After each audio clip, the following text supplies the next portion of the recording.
Je vous propose de regarder maintenant l'app catalogue de HP WebOS sur le touchpad.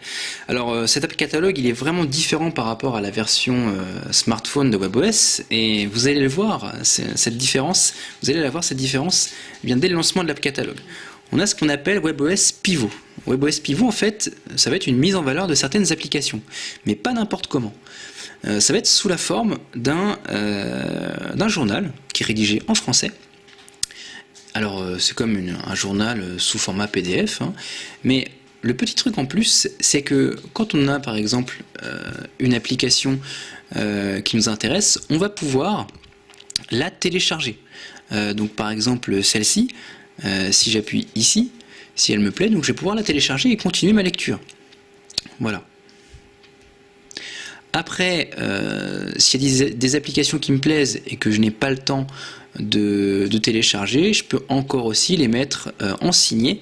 Donc je peux appuyer ici sur le petit drapeau pour les mettre en signé. Et je vais les retrouver toutes dans mes signés ici. Voilà. Donc c'est franchement une très bonne initiative, parce que c'est vraiment très très agréable. Voilà. Ensuite, pour aller chercher des applications de manière plus traditionnelle, donc il suffit de cliquer dessus. Là, donc on va avoir les captures d'écran. On a un système de notation qui est un petit peu différent par rapport à avant. Ici, en fait, on va avoir le nombre de revues en fonction du nombre d'étoiles. Et ensuite un pourcentage des évaluations positives et négatives. Donc après les versions, la taille et les critiques qui vont être classées en termes de critiques soit positives soit négatives. Donc on va pouvoir lire les critiques positives ou négatives. Et ce qui est vraiment sympa, c'est qu'on peut accéder, si l'application nous plaît, on peut accéder aux applications du développeur directement sans avoir besoin de retaper le nom du développeur dans la zone de recherche. Voilà. Donc ça c'est franchement sympa.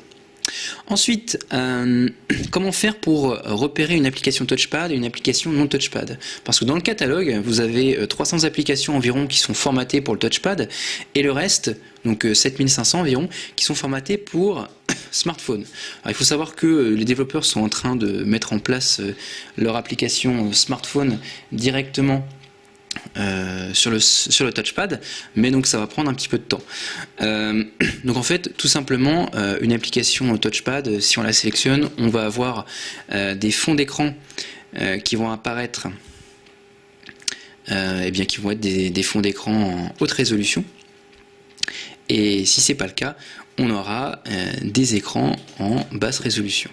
Voilà. Ensuite, au niveau de la navigation dans les applications, donc on a les différentes catégories qui sont affichées ici. Le petit souci qui subsiste au niveau de WebOS, c'est que les catégories ne sont pas classées par ordre alphabétique. Alors, c'est pas très logique, mais en fait c'est totalement logique parce que les catégories sont classées dans l'ordre alphabétique en anglais. Donc globalement, on a à peu près un ordre alphabétique, sauf que par exemple le mot weather pour météo va se trouver tout à la fin. Actualité va se trouver au milieu parce que c'est news. Donc c'est pas très logique, mais c'est déjà le cas dans le catalogue WebOS pour smartphone.